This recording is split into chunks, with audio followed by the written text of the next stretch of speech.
and welcome to another episode of After the Table, a TTRPG podcast. 'Tis I, your favorite Cthulhian horror, Shelly Von Miller. And speaking of Cthulhian horror, we are joined by someone in the game of Cthulhu and Pendragon and RuneQuest. Basically a bunch of those books back there. I'm really excited about this because it's just checking off another member of the leadership team that I've interviewed from Chaosium. Welcome to the table, Michael O'Brien, Vice President of Chaosium. Hello. Hi. Hi, Shelley. So I'm speaking to you from Melbourne, Australia, where Hello. it's 10 o'clock in the morning on the day after you're talking to me. So this is a voice from the future. What is the weather like in the future? It's actually really hot here at the moment. Unseasonably warm. Yeah, but, it's unseasonably warm here too. So there you go. Yeah, so I am part of the leadership team of Chaosium, and I think you've already spoken to my colleague Jeff. Mm-hmm. I got to talk to him at Gen Con. Oh, that's super cool. And you were mentioning to me that you went to PAX Australia last year, and we probably walked past each other several times. Probably. Didn't know that we were going to meet like this, but anyway. It happens. It's one of those things. I was very excited because, I mean, the main reason why we're here talking is because I get emails from y'all occasionally to do reviews and interviews and things like that. And I'm very happy that I'm on that list. I appreciate it. And, I mean, the main reason why I emailed is because y'all have a bunch of live shows coming up, which is really cool. Yeah, it is. It's very exciting. Yeah. So is that because of the 50th? No, not really. No, it's really cool that we're doing it this year, which is Chaosium's 50th anniversary, which is a bit of a milestone. There's not too many companies out there that have been around that long. So Chaosium was founded in 1975 by Greg Stafford, and I appreciate that that's long before many people that are listening to this podcast were even born. So there you go. I'm not even going to mention. I wasn't even going to mention it. I'm not.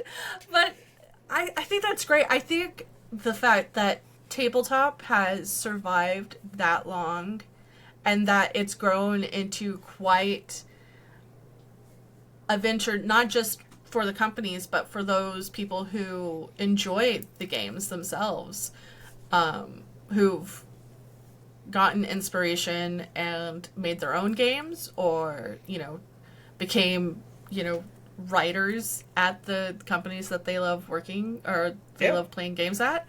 And so it's one of those things. It's like, oh yeah, the fact that there's not that many companies that have 50 years under their belt. And yeah, so our company is also Greg Stafford sadly passed away in 2018, but Greg's family is still part of the ownership of Chaosium. So that's amazing. It's an unbroken thread going all the way back. Myself and Jeff and my two other colleagues who co-own the company, we are long-term Chaosium fans. And I actually was alive when Chaosium was founded. I was 9 years old at the time. But I got my first Chaosium game, or played my first Chaosium game when I think I was about 13. What was it? Junior high school. Well, what happened is we were playing D&D like everybody was. And a friend of mine bought a RuneQuest supplement called Apple Lane. And we didn't actually own the RuneQuest rules, but we tried to reverse engineer how to play RuneQuest by looking at the stat blocks. Because we looked at it and we realised you could chop someone's leg off playing RuneQuest, which you couldn't do in D&D. And from there we were hooked. So there you go. That's amazing. The ingenuity of children to figure out things whenever they only have part of it. It's one of those things. It's like, I can do this. I can figure it out. Why not? Yeah. I think we were completely wrong on many of the assumptions about how the game worked, but who cares? We had a great time. It happens. And here I am still today. So there you go. But you were talking about actual play stuff, and we are Yeah. doing some actual play stuff this year. Last year, at PAX Australia, we did an actual play show for Call of Cthulhu I on saw that. stage there. Oh, cool! I saw it. It was great. Yeah, Yeah, and we that has the Order of the Chaos right, the Col. the So we Order of have the the Stone stream. team. We've played stuff from that. We have the Stream of Chaos, which is our regular crew of people doing actual play, and we had as a special guest we had Mark Meir come and play with them there, which was really cool. So we've done that for a few years, and that's been very successful. And the Stream of Chaos does a show regularly actually it's every Friday for you guys. It's every Saturday morning here. But the live shows came about because last year we did some live shows at the Edinburgh Fringe Festival, Oh, interesting. which was a really cool thing. So the Edinburgh Fringe Festival is one of the world's biggest arts festivals. It's held in Edinburgh in Scotland. It has thousands of acts that appear over the space of just I think it's a month or 3 or 4 weeks, all in the city of Edinburgh. And it's a fringe festival. So what that means is any sort of act is possible, and this will sound really weird, there's no artistic criteria to doing a show. That's amazing. Okay? You can propose anything. Here's the challenge, though. You then have to get a venue to put the show on in, because there's thousands of people who want to put on shows, and Edinburgh's it's a fairly big city, but there's a limited number of venues. So the challenge is to find a venue to put your show in, and then of course you've got to attract an audience.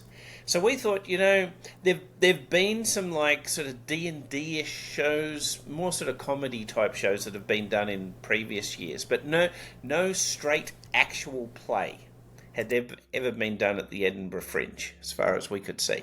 So we thought, let's do a Call of Cthulhu show at the Edinburgh Fringe Festival. Why not? Give it a try. So our challenge then was we needed a venue to put it on in, and that is a tricky thing. So fortunately, we had some contacts with the University of Edinburgh there, who have something called the History and Games Lab. And through the History and Games Lab at the University of Edinburgh, we talked to the National Library of Scotland. And they had done shows for the Fringe years and years ago, but they hadn't done it for a very long time. And we convinced them. I think we rolled our persuade roll. We must have rolled a crit on our persuade roll. We convinced them, hey, you should think about doing shows for the Fringe again. But what really sold them, because they didn't really understand what actual play was. It is kind of a hard thing sometimes to get across to people. What, you got people just playing a game, sitting at a table on the stage? Yeah. But when we said to them, hey, you realise that in Call of Cthulhu, librarians are the heroes. As soon as we told the National Library of Scotland that, they were sold. You tell a librarian that they get to save text and be the heroes, they'll they're the heroes, yeah. So once we said that was cool. So we ended up doing 2 shows at the National Library of Scotland during the Edinburgh Fringe Festival. Both shows sold out. We had a very enthusiastic crowd come along. We had as our keeper for that Mike Mason, who I know you've spoken to a couple of times already. And Mike is the creative director for Call of Cthulhu. So, he's a very experienced GM and knows what to do. And what he did was, this was really cool, he conjured up a scenario that was set in Edinburgh. And using the National Library of Scotland, he looked at the records and discovered that there'd been a theatre that had burned down in Edinburgh in June the 4th, 1924. So our scenario began on the afternoon of June the 4th, 1924, and both times we played it, of course, the theatre burned out. There Of was a course. mythos explanation for that. Both times we played it, we had a totally different story, but that was kind of the setup, and That's amazing. it was loads of fun. As a historian, that makes my heart like sing that you're using that like actual historical events were, you know, the basis of the game. It just is like yes, yes. Yeah, I'm yeah, so yeah. excited I about mean, that. I think that's one of the things you can really do well with Call of Cthulhu is you can mine, history to come up with cool things. Another really cool example of that with actual play was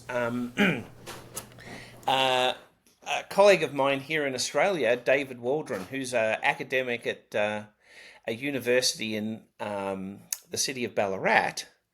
He, for the Ballarat Heritage Festival, did an actual play called William Bailey's Haunted Mansion, which again used a historical story. It was actually about a weird millennial cult called the Stephenites that existed back in the day.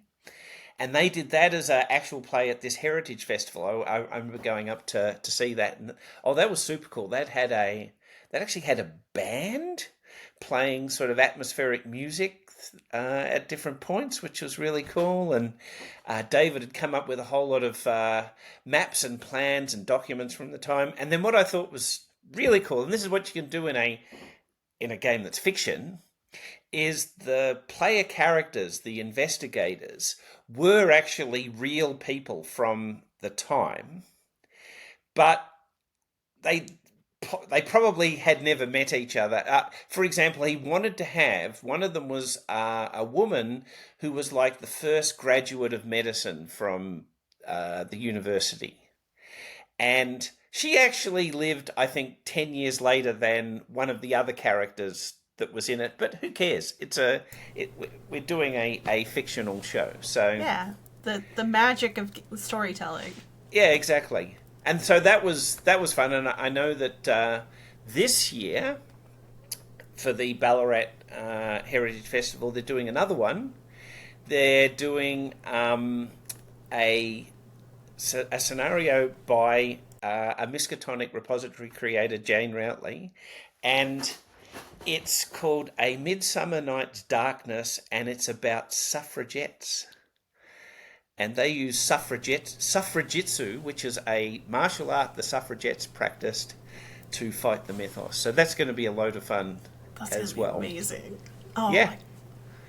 Oh, are they recording it? Do you know if they're recording it yeah, yeah. or? So the William Bailey's Haunted Mansion is on YouTube. I think it's on something called the Tales of Rat City podcast. They also did one last year by another Miskatonic repository creator, Kat Clay.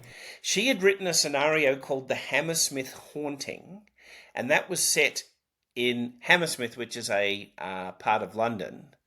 And David and his crew retooled it so it was now set in the city of Ballarat, because that's another cool thing you can do with Call of Cthulhu. You can move things around because you just make it fit where you want it to fit. That's amazing. I love that about especially games that are like kind of more in touch with like I say modern times, but like real life and not just fantasy. You can pull from historical knowledge and historical texts and things like that, and just be like, hey, this is what we're Yeah, working with.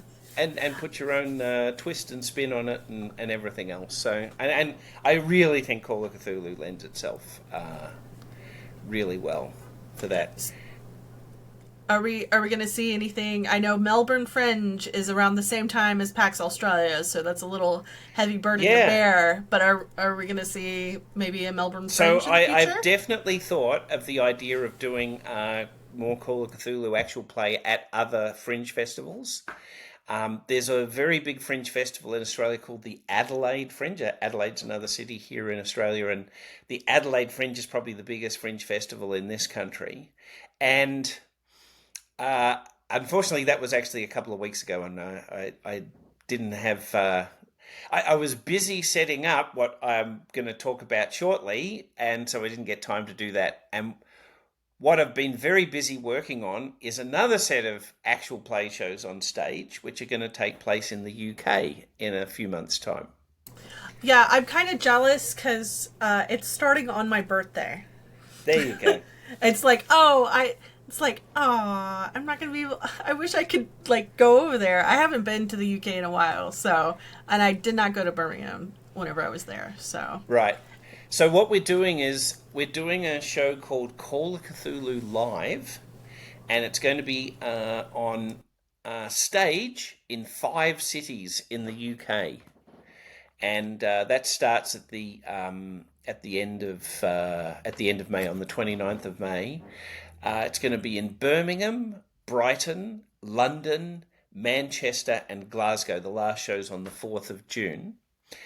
And the way this came about is we did those shows at the Edinburgh Fringe Festival, and we were contacted by a company called AEG Presents.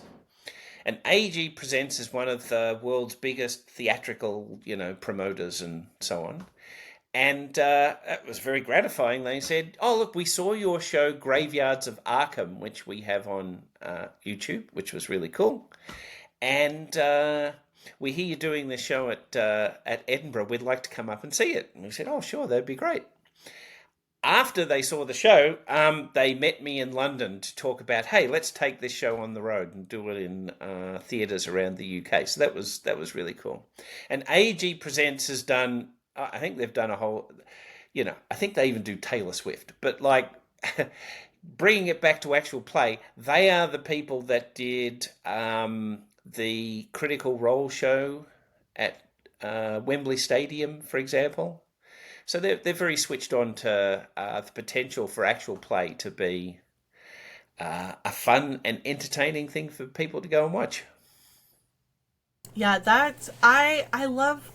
Don't get me wrong, I love watching it like online. I love watching the actual play online, but seeing some of the games played in person, where it's just like the audience and the performers and they're up on stage. It's very exciting. Oh, It's yeah, yeah. I totally agree. I think it's just like a different. It just feels different. It's like Yes, it's like seeing theater, so it's just improvised theater. it is very much improvised theatre, yeah. So it's not scripted at all. It's genuinely playing Call of Cthulhu, and we're going to be rolling dice and see where things go. And even if the same scenario was played twice, it would have a different outcome. Yeah. But yeah, doing it on stage means you can also have like audience interaction, which is loads of fun. And yeah, it's gonna be really cool. So speaking of the live shows, y'all have quite the lineup for the cast. You have Yep. Samantha Bayard from Baldur's Gate 3. You have Jasper Cartwright from Three Black Halflings is yeah, the Three Black show that he's Halflings. on. Yep. Johnny Chodani, which Dicebreaker. Belinda Cornish, who is a wonderful voice actor. Oh, she is. She's a very I'm talented currently writer playing. too. I'm currently playing through Mass Effect, so it's one of those things. I'm very excited. Okay. Yeah. And then you have like the veterans of the group, which is Josephine McAdams and Mark Mir as the lovely, Yeah. lovely lore keeper. How did y'all decide who to bring on for this project? Well, so what happened is we met Mark Meer many years ago at Gen Con. Mark loves cosplay, but like he was wearing this it was like a ghoul outfit. You couldn't even see who it was, and he kind of came around the booth and was talking, and eventually we figured out it's Mark Meer, which was cool. And that's how we were first introduced to him. And we invited Mark to be on one of our actual play shows that we just do on Zoom or whatever, and had a great time. And so that's how the relationship developed there. And the same was with Josephine as well. Josephine would be in LA by night and various other things. And our marketing director, Brian Holland, who also co-produced Graveyards of Arkham with me, he also knew Josephine as well. So Josephine and Mark were in Graveyards of Arkham, which is a show we did on YouTube. It's a 6-part series, and that's another actual play show. And Mark was so great in that. We brought out Mark to PAX Australia last year as a special guest, which was really cool. And then we talked to Mark about coming out to do these shows in the UK. And his wife, Belinda, was the co-writer of Graveyards of Arkham. She's very talented. I did not know that. Yeah. Interesting. So we've got Belinda coming out as well, and she's a very talented actor as well.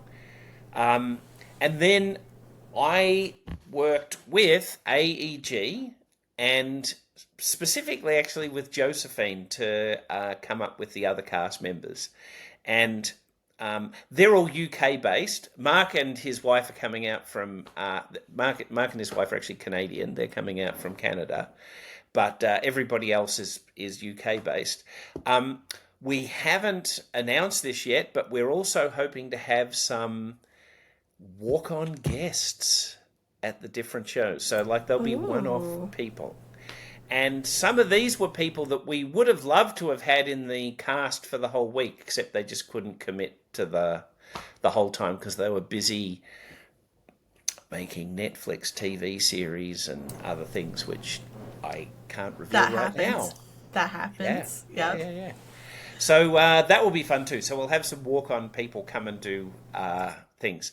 And that is a really cool thing we did in Graveyards of Arkham.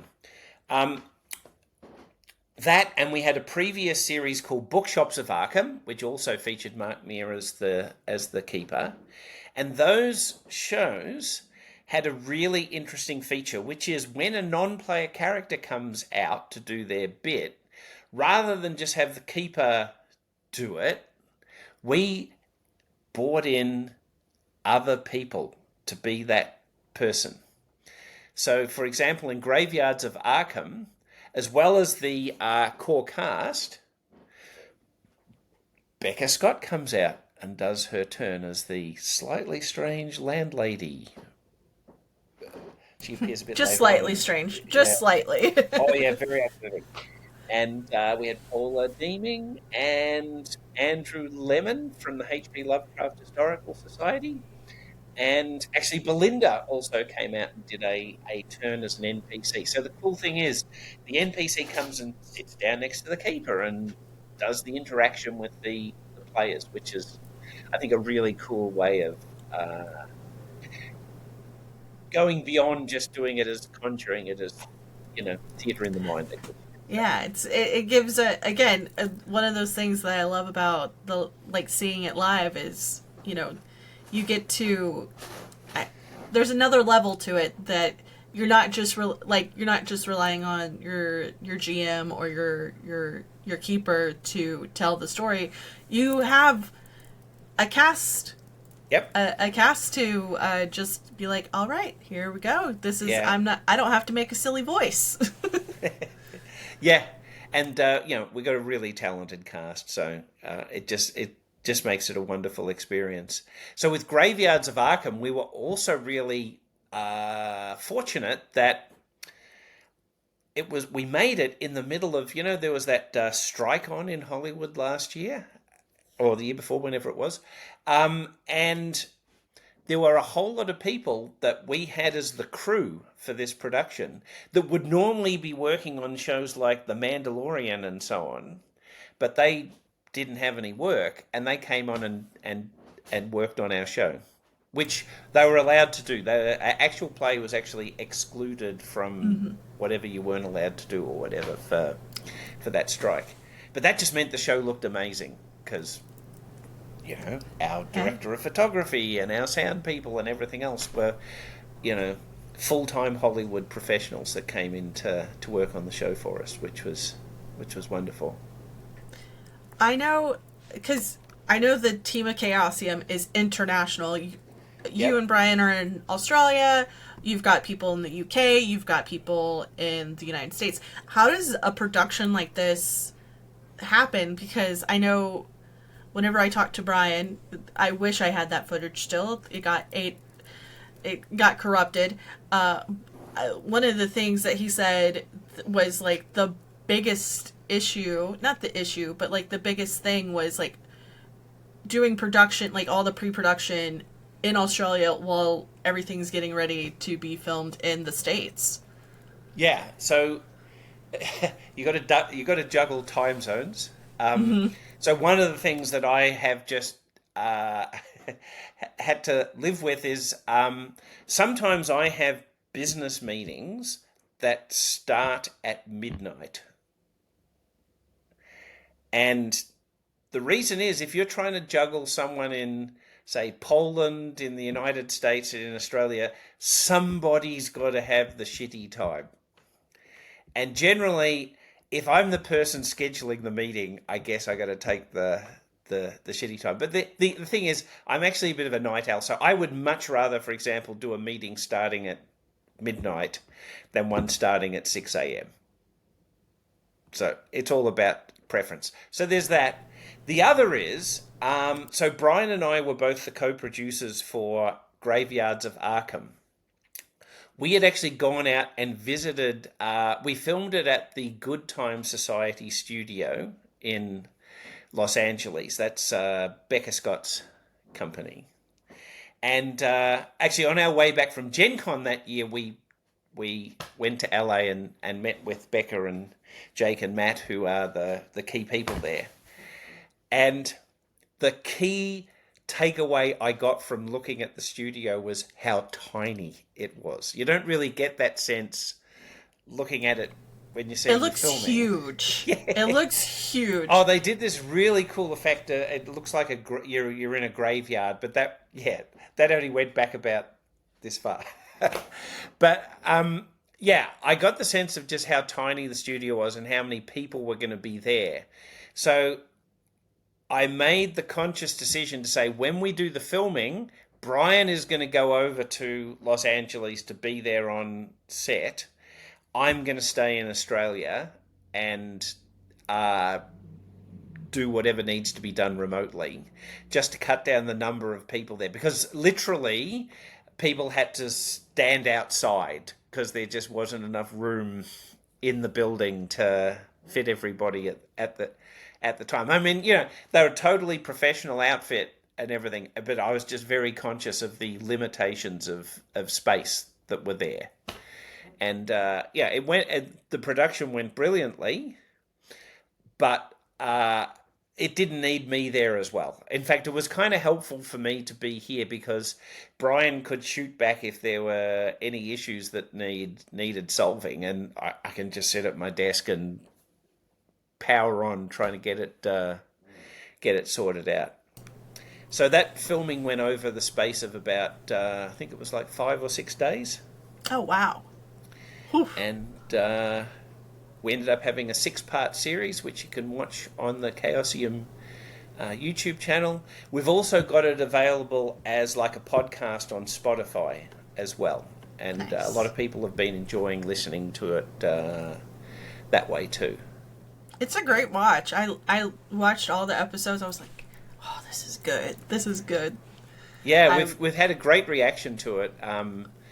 Just reading the comments that people write on YouTube and things, they really got a kick out of it. And the previous series, which was filmed, that was actually That was filmed filmed in Georgia, right? Yeah, Yeah. yeah, at a like a haunted house attraction.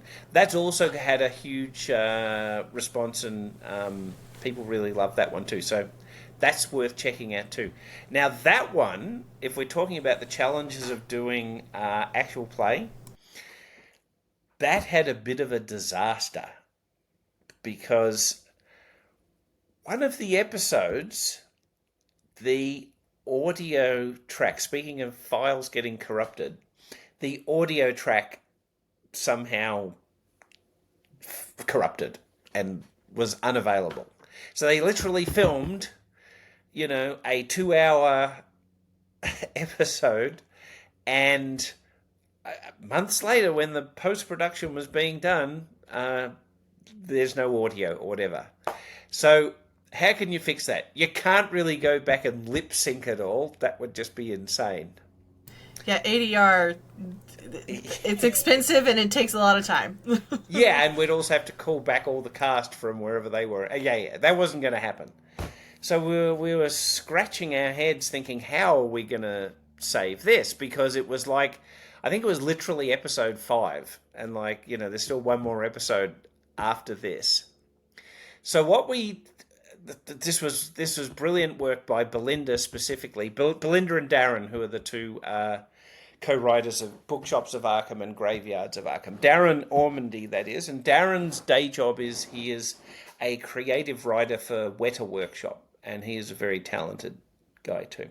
Anyway, so I think it was Belinda who did this. She ended up writing a 17-page summary of everything that happened in the episode. And then we got Mark Meir to narrate it.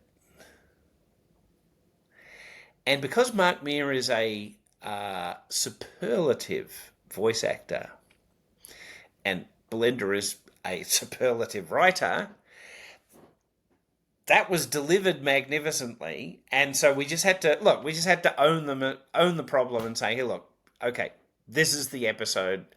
It's an audio-only episode. You've got to listen to the description of what happened. And I was amazed at the response to that. As in, the positive response to that. People loved it. So, they accepted, okay, well, shit happens. And people listened to it and said, that was amazing. You should do that for every episode. That's a lot of time. That's a lot of time and a lot of editing. Yeah. But so we got away with that one, and that was thanks to basically the very talented people that we're working with. So that was Bookshops of Arkham. Then we did this new series, Graveyards of Arkham, and then I guess this year, rather than doing another series of, we need to come up with another of Arkham, okay? Bakeries of Arkham. I don't something. know. Something. Coffee shops of Arkham. Coffee shops of Arkham, yeah, I'm sure there's plenty of them. Yep. So rather than do that this year, we're focusing on this Call of Cthulhu live show in the UK. The other really cool part of that is AEG is an international company. And if these shows in the UK are a success, we are certainly got it on the table to talk about doing these shows in other parts of the world. Like bringing it to the US, for example. I would totally go to one of those. Speaking of US-based live things, any Gen Con, maybe? I know there's probably, not this year, because y'all are busy doing this, but so I know this that year, this year we're celebrating our 50th anniversary at Gen Con, and we do have a whole lot of exciting activations that are happening. We've got like a dedicated room, like a Chaosium room. It's just off the main corridor at Gen Con.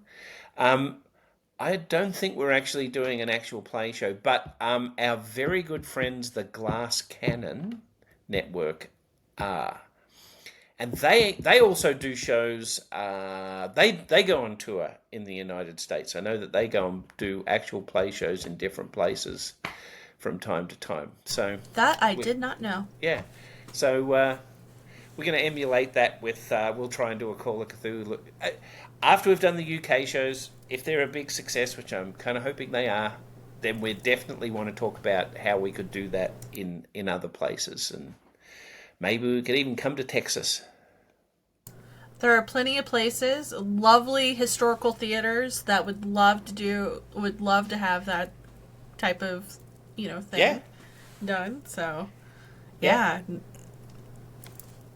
I'll definitely be there. I'll drive. It'll be a drive, unless it's in my hometown of Houston. But, you know, if it's in Dallas, it's a 4-hour drive. That's fine.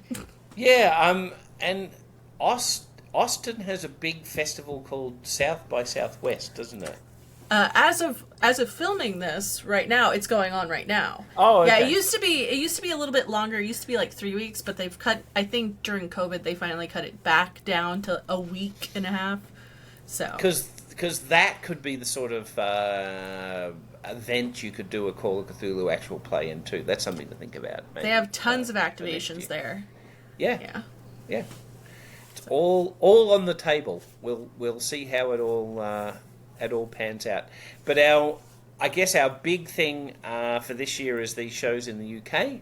So we're doing a bit of a splurge of advertising that and hoping people come along. The show in Birmingham is the night before UK Games Expo. So we're kind of hoping that people who are coming up to UK Games Expo might want to take in this show as well the day before, which could be Why fun. not? Yeah, that's definitely a great way to get people in the door. Just like, hey, by the way, if you're in town for Games Expo, Yeah, there's a game. that's kind of our thoughts for that one. Yeah, and then the show in London is in a place called Alexandra Palace, or the Ali Pally as it's called, and I'm told the theatre in there is particularly atmospheric for a Call of Cthulhu type show. So I'm really looking forward to seeing that one. I'm not even gonna ask. I'm tempted to ask me like any clues of what we might be seeing, but all right. So we are still working that out. What we're probably going to do is play something from something that's already been published for Call of Cthulhu. So it'll be something from your impressive maybe list of some things there. Cthulhu by Gaslight. Maybe. There's more. Let me just get some more. Yeah. So we'll probably play a published scenario, and we'll probably play two different ones. The reason being, I think it's a bit of a stretch to say to Mark Meir, hey, we're doing 5 venues, so do 5 different scenarios. That's a hell of a lot of preparation. That is a lot of prep. And the other issue is, I think we could do, say, for example, the same thing in Brighton, which is at one end of the UK, and Glasgow, which is the other end of the UK, because, it's unlikely that you'd have the same people going to both those shows. So at the moment, we're just looking at that. So there'll be one-shots, and even if we do the same scenario twice, it will have a totally different outcome, I'm sure. I think, for example, one of my favourite scenarios that I love playing with, particularly with people who've never played Call of Cthulhu before, or even people that have never played a role-playing game before, is a scenario called The Necropolis, which is in a book called Gateways to Terror. Ooh. And the Necropolis is set in an Egyptian tomb. It's a fairly simple kind of premise, because you are explorers in an Egyptian tomb in the 1920s, and the tomb collapses, and then you realise there's something else in the tomb with you, and you've got to get out. That's it. Nice. And if you've seen that movie, The Mummy... I might have heard of it. I might have. Well, actually, it's funny. I was running the Necropolis with a group of gamers much younger than me a few months ago, and none of them had seen that because that's an old movie. And I then realised that movie was made in 1999, which is making me feel old. But that's making me feel old. I did a rewatch of that just recently with my son, who's actually studying film and TV, and that movie has not aged. That movie holds up beautifully today. And here's another cool story about The Mummy. I was talking about that to Darren Ormandy, who was one of the co-writers of Graveyards of Arkham and Bookshops of Arkham. And Darren occasionally just comes out with stuff and you go, what? And he says, oh yeah, The Mummy. Yeah, if you remember that movie, and we said, yeah, we do remember that movie. He said, in that movie they have like the Book of the Dead, and we say, yeah, that's really cool. He says, yeah, I made that prop. So he's no big deal. He's no big deal. Just made the Book of the Dead in the Mummy. Yeah. He occasionally just comes out with stuff like that, and you go, wow, there you go.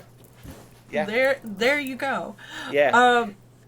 So we talked a lot about Call of Cthulhu. Are there other actual plays that might be coming out from other that is books a very good question. Yeah. So we just released a game called Quest Worlds. And Quest Worlds is a storytelling engine that it actually began as a game called Hero Wars. It was written by Robin Laws, I think in 2008. And Greg Stafford, he worked with Greg Stafford to create this. It's like a storytelling type game.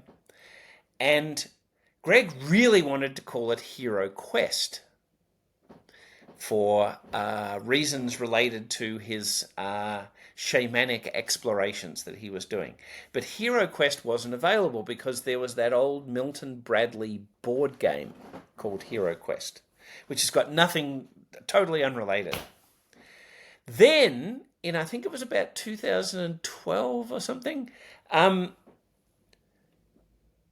Milton Bradley I don't think exists anymore. It eventually was owned by Hasbro. They let the trademark lapse. And Greg really, really wanted to call the game Hero Quest. So they'd let the trademark lapse. They'd actually let it lapse for some time. It wasn't like, they let it lapse and all of a sudden Greg came in and pounced. He just serendipitously discovered, hey, actually, that doesn't exist anymore. So the game came out in a second edition called Hero Quest, which made Greg very happy because that's the title he wanted to have for the game. Then, go forward 10 years, Hasbro contacts us and says, we'd actually really like to bring out the board game Hero Quest again, because it had been out of print for 20 years. We'd like to buy the trademark off you. So Chaosium, we sold the trademark back to Hasbro. So we had to rename our game Hero Quest something else. And we didn't want to call it Hero Wars, so we called it Quest Worlds. And that's a very long answer to your question. I'll get there in the end. So we've bought out Hero Quest. It's had a great reaction. I've been really, really happy with it. It was like, the number. It was like in the number 1, 2, 3, or 4 of bestsellers on Drive-Thru RPG for like 3 weeks, which is really cool. Anyway, we are doing an actual play for that because we want people to know, hey, Quest Worlds is back, and this is how you play it. So that will be a slightly different actual play in the sense that, for a start, we'll just do it on Zoom, with people. Similar to the Stream of Chaos. Yeah, and one of the key things we want to just get across in that actual play is here's how you play the game. So, we'll have a bit of an emphasis on this is what Quest Worlds is, and these are the core mechanics for the game, which is pretty easy to explain. But the best way to explain a game mechanic is show people using it, I think. So, what's the date? I think it's being filmed either today or tomorrow. So nice. We'll get that filmed and then we'll have it up fairly soon. And then I love the fact that then if people ask questions about, what is the game and things like that, you can just point them to say, well, go and watch this and, you'll figure it out. And for that one, we have the author of the current edition, Ian Cooper, is going to be the GM for that. So if he can't explain how his game works, no one can. But he'll be able to do a brilliant job of that because he's a great GM, and also it's a very, very simple system. Well, I can't wait to watch it. I'm very excited. And then we also do regular stuff for our other games as well. So, for example, we're about to release. You showed the Call of the Cthulhu by Gaslight Investigator Guide. We're about to bring out the Keeper book for that. I think on March the 26th. So we'll be doing some Cthulhu by Gaslight actual play after that. Sort of bring the focus back onto Gaslight. And we'll also be doing some Pendragon as well, because we'll be releasing the GM book for Pendragon. I'm very excited for that to come out, because whenever I talked to David, he mentioned a scenario with Lady Knights of the Round Table, and I was like, I want to run that. Yeah. Yes. Please. I love Pendragon. It's an amazing game. So we actually are also doing, Brian Holland is doing it with the nice. Glass Cannon. They are doing a long-running Pendragon campaign. That's actually being filmed at the moment. And I can't remember how many parts that's going to have, but it's going to have, I think it might have 6 or 8 episodes or something. Oh, wow. Yeah, so they're having loads of fun recording that at the moment. I'm not exactly sure what date that's coming out, but it's designed to come out, if we bring out a new book, you then do the actual play. Cause, makes sense. We are trying to make a living here, so we kind of hope you'll watch the actual play and then you might go and buy the book. I highly suggest it, especially if you want to learn how and quick and dirty and solo. They have quick start guides for all 3 of the big books, y'all. I'm just saying. Yeah, our starter sets have been a great success. The starter sets are great. And what they have in each of them is a solo scenario. So you actually play the solo scenario and it teaches you the rules of the game as you play the solo scenario, which I think is a really... because again, it's learning by doing. Because rather than just read about the rules, you actually play the rules and see how it goes. And then what we did for actual play is we do have actual plays of those solo scenarios as well.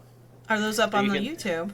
Yeah, so you can actually watch people playing the solo scenario if you don't have time or whatever to do it yourself. So we want to give people examples of how you can use our games in different ways. We have also some scenarios which are one-on-one scenarios for Call of Cthulhu. So you have one keeper and one player, and we just recently put up on our YouTube channel an example of that as well. So I think y'all put one out last year. Static on... Is it Static over the radio? We have Alone Against the Static. Yeah, that's one of our solo scenarios. That is actually a pure solo adventure where you can just sit down by yourself and play it. But what we've done on our YouTube channel is we do actually have a keeper and we have a player running it to show that you can do it that way as well. And we just want to show the different ways you can use our material depending on your circumstances. Because sometimes it's a challenge to get a group of gamers together. I know that all too well. As a GM, as somebody who GMs, I'm just like, all right. Yeah. Which is why I think online playing has been such a boon. And, that's something that I personally discovered in, the pandemic when you couldn't get together and things. And we started doing a lot of this playing online and I actually thought, this is a lot of fun. And it's handy. It's so handy. Not being able to do it at all. And there are some things I like about, of course, getting together with your friends and sitting around the table and having snacks and doing all the other things. But sometimes it's just really hard to schedule that. And sometimes your friends have moved away and, you can't do that. So playing online, I think, is a really good option.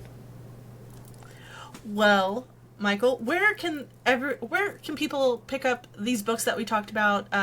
Get tickets for the events that we were talking about. Okay. So, in terms of books and so on, you can always buy Chaosium titles at the Chaosium website, which is just chaosium.com. One of the cool things is if you buy it from our website, you get the PDF included in the price, so that's cool. But you can also buy Chaosium stuff at, websites, Amazon, retail, Local bookstore, everything else. If your bookstore is part of something called the Bits and Mortar scheme, you also get the PDF included in the price. And if your friendly local game store isn't part of Bits and Mortar, you should ask them why aren't they? Because it's free. So, that's handy. They should do it. In terms of the tickets, if you go to the Chaosium website, there's a great big banner on the front of the page saying Call of Cthulhu Live, and you click there, it can go straight to the site where you can buy the tickets. That's AEG Presents in the UK.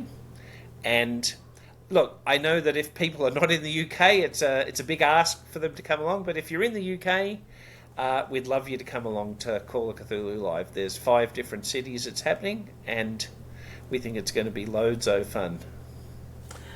Well, thank you so much for stopping by. By the way, everyone, all those links will be down below, so easy to click through in the show notes. It's perfect.